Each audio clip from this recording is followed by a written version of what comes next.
Howdy folks, welcome to another episode. Hey, we've kind of been going with a theme here, huh? We talked about chocking the wheels so the trailer wouldn't roll away on you. We talked about jacking the wheels up. If you have a flat, need to change a tire. Today we're going to talk about an air compressor. Now, when I travel on long trips, I always carry two spares with me.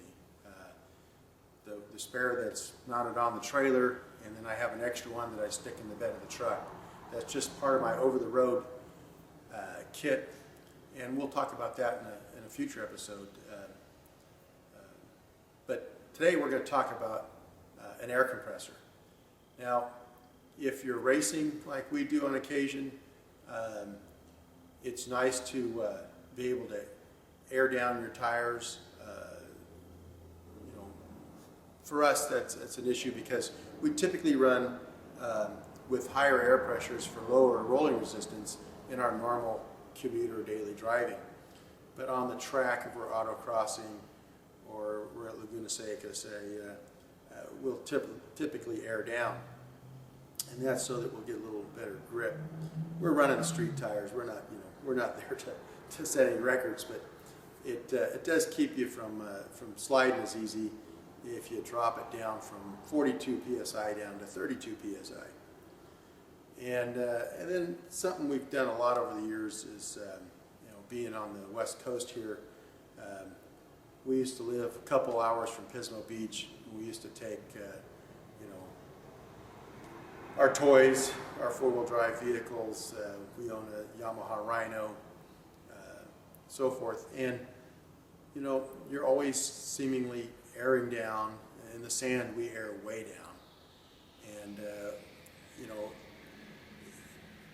to take it to one of these gas stations where you put your quarter in and whatever and air it up, they take an even longer time than carrying a little 12-volt air compressor with you does. And so I like to have my own.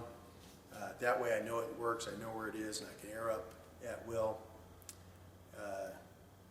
If you have airbags or air shocks, and we have air shocks on both the Karmann Ghia and the Bug, so we can adjust the ride height. So there's a lot of instances where it's nice to have an air compressor on board. So the one that I carry, and then I've carried many over the years. Matter of fact, I just used one here the other day that I have at the house. That was part of a jump start thing that I bought from Costco many years ago. And the unit's just about toast. It's been used a lot. It's ridden around in the back of a Yamaha Rhino for over 10,000 miles. And so it's pretty much going to be phased out. But the one that I carry in my trailers or in the pickup when I'm traveling on the road with either the car trailers or my fifth wheel is this unit right here. And again, we're not paid spokespersons.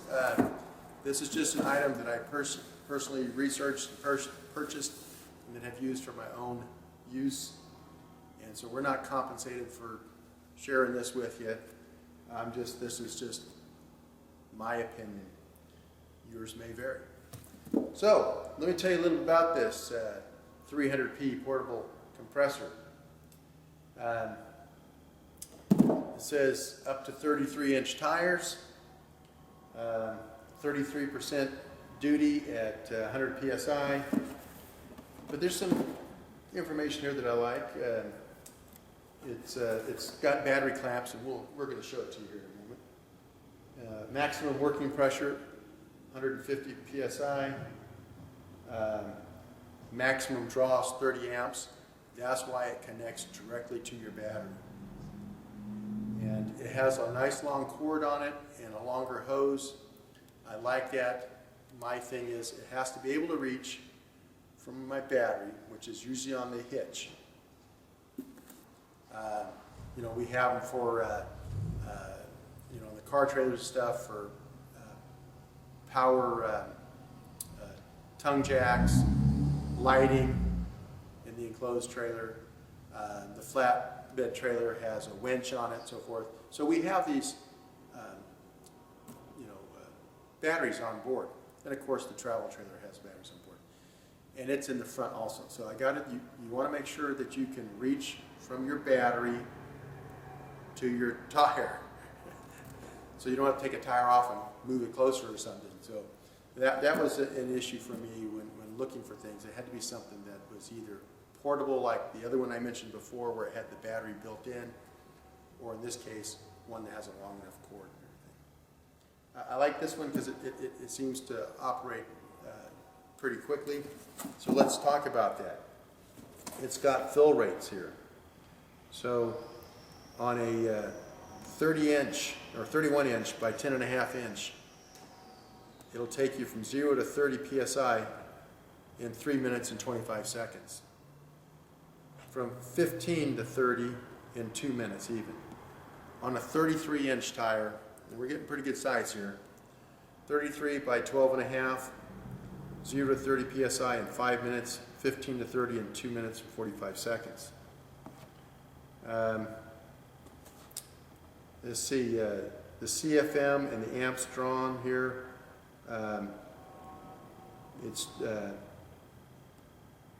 Well, let's go at one that kind of makes a little more sense. Here's at 30 psi, it'll be delivering 1.62 cubic feet per minute, and it'll be drawing 24 amps. When we get up to 90 psi, it's only putting out 0.92 CFM, and it's drawing 28 amps. One of the nice things I like about this unit is that it seems to run pretty cool, all things considered. It's got good cooling, and that's typically what kills these small compressors, is they just get hot and they freeze up. This is an oilless system, which is common on most of your smaller ones like this. Oilless design, gearless direct drive motor, permanently lubricated bearings, automatic reset thermal overload protector, dual stage air filter element, heat resisted padded handle, and vibration free sand tray. Now we're going to plug this thing in and hook it up to a tire and let you see it work too. And you'll see it. The thing is quiet, vibration free. It's everything they say it is. I like when I buy something and it works as expected. So let's take a little closer look at the product itself. It comes in a nice nylon carrying case. It's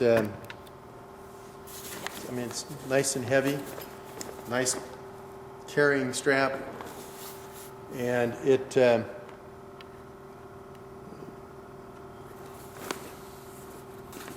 has two compartments here. And so the first compartment, we'll take a look at the compressor itself here, and then we'll look at the accessories that come with it. So here you have it. So like I said, this is a long cord. I think it's 8 feet. You have a filter here on the front, and it's got replaceable elements, of which they give you an extra set. There's sand tray, nice shock mount. It's very light. You've got an on-off switch on the back here, which is nice. And you've got these well-insulated clips, so you're not accidentally going to bump up against something. This is a nice insulated clip with an inline fuse, so really nice. Now, we also have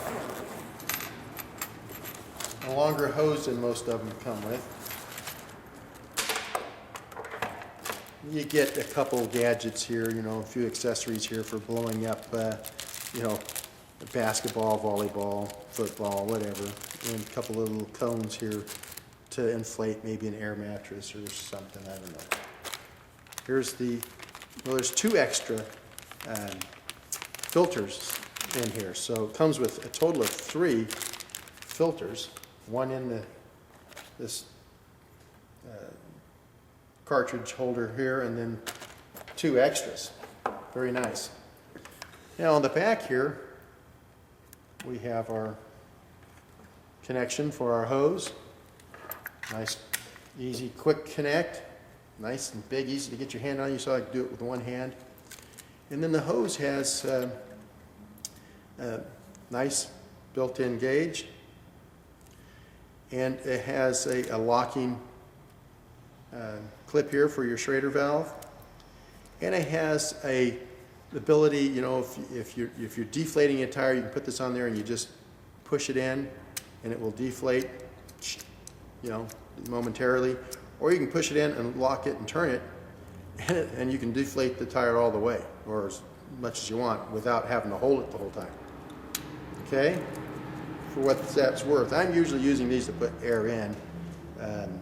Well, I take that back. You know, we do deflate when we go to the coast. Like I said, for many years we went to the dunes down at Pismo, Grover City, California, and the last 14 years we go up to the Oregon dunes, which are closer to us and less crowded.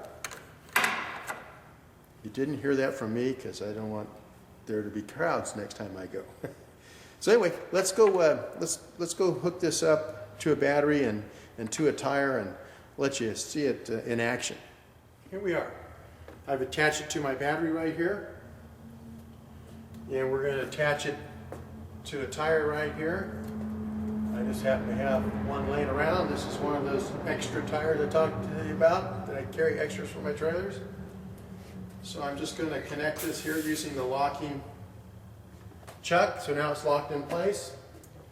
I can look at the gauge and it shows right now about 47 psi.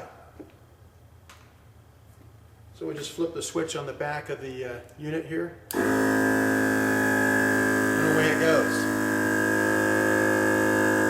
Nice and smooth. It's on a wooden workbench here. And you don't hear any vibration or anything, you know. And it just purring away. I put my hand on it here. You know, of course, the longer it runs, the hotter it'll get, but it really does a good job. I'm very pleased with this product, and so if you're looking for this type of item, you might check it out. So until next time, thanks for watching, and if you have any questions or comments